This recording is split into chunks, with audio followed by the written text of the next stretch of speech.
안녕하세요. 깊게 읽는 책방입니다. 복권에 당첨되면 행복해질까요?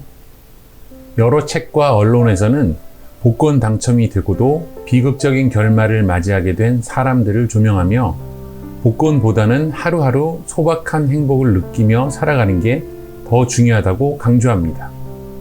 실제 연구 결과도 복권에 당첨되고 나면 행복하지 않은 사람이 행복한 사람의 비율보다 압도적으로 높다고 합니다.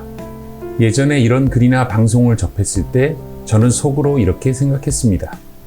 그건 그 사람들 얘기고 난 복권 당첨되면 진짜 행복하게 살 수 있는데. 어떤가요? 여러분도 저 같은 생각 해보신 적 없으신가요? 한때는 저도 복권을 매주 5,000원 정도 주기적으로 샀었는데 이제는 더 사지 않아요. 이유는 간단합니다. 기대했다가 실망하는 것을 반복하고 싶지 않아서였어요. 복권을 사면 한 주 동안 설레고 기대된다고 하는데 아주 간간히 5,000원짜리 한 번씩 당첨되는 생활을 수년간 하다 보니 아무 의미 없는 짓이라는 생각이 들더라고요. 책 행복의 해답을 잠시 읽어볼게요. 복권에 당첨되거나 엄청난 부자가 되어 근심과 걱정 없이 평생 행복을 누리는 이런 꿈을 꾸지 않는 사람이 있을까? 통장 계좌 끝이 보이지 않을 정도로 돈이 많다면 모든 걱정거리와 불안은 하늘을 향하는 제트기 아래 펼쳐지는 활주로처럼 멀리 사라질 것이다. 행복은 정말 이런 식으로 작동하는 걸까? 흔한 말처럼 돈으로 행복을 살 수 있는 것일까? 여기 꿈을 실현한 한 남자의 이야기가 있다. 그의 대답은 살 수 없다였다. 그리고 뒤이어 앤드류 잭슨이라는 남자가 1,000억 원이 넘는 복권에 당첨되었지만 비극적인 결말을 맞이했다는 이야기가 이어집니다. 복권과 행복에 대해서 꼭 한 번은 생각해 봐야 합니다. 왜냐하면 행복을 떠올리면 우리는 로또 아니면 건물주가 되어 세를 받으며 여행을 다니는 꿈을 모두 꾸니까요. 복권에 당첨되어도 불행하다는 사람이 있으니 당첨 확률이 낮은 복권에 기대를 걸지 말고 살라는 것은 논리적으로 문제가 있습니다.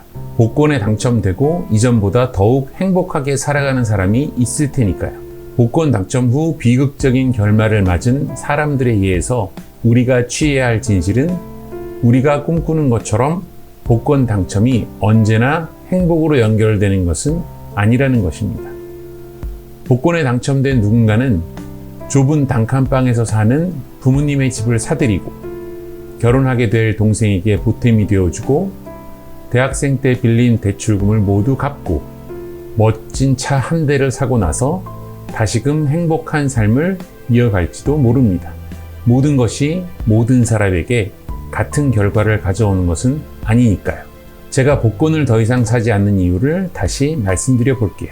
극도로 확률이 낮고 수년간 돈만 날린 그 행동이 무익하다고 느꼈기 때문이에요.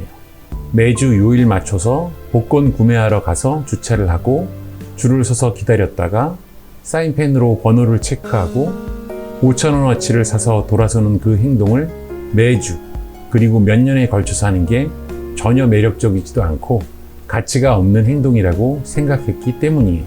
더 이상 복권을 사지 않고 나서 제가 얻게 된 행복감은 무엇인지 아세요? 더 이상 싹이 나지 않는 밭에 씨를 뿌리지 않아도 된다는 거였어요. 가끔씩 싹이 나는 것을 보려고 씨를 뿌리는 게 너무 귀찮아졌어요. 씨를 뿌리지 않았으니 싹이 나지 않는다고 실망할 일도 전혀 없었어요.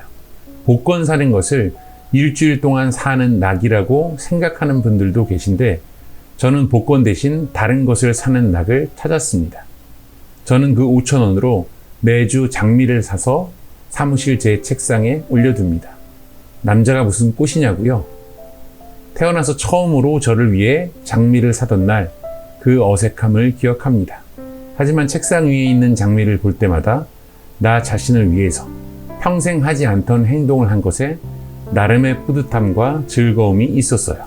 매주 기대를 하며 복권을 사는 것이 행복이라고 생각하시나요? 저는 매주 다른 장미꽃을 살 생각을 하면 설레고 기대가 됩니다. 이번에는 무슨 색깔 장미를 살까? 여러분, 같은 돈으로 어떤 것은 기대와 실망을 가져다 줄 수도 있고, 어떤 것은 기대와 즐거움을 가져다 줄 수도 있습니다. 여러분은 매주 무엇을 사시나요?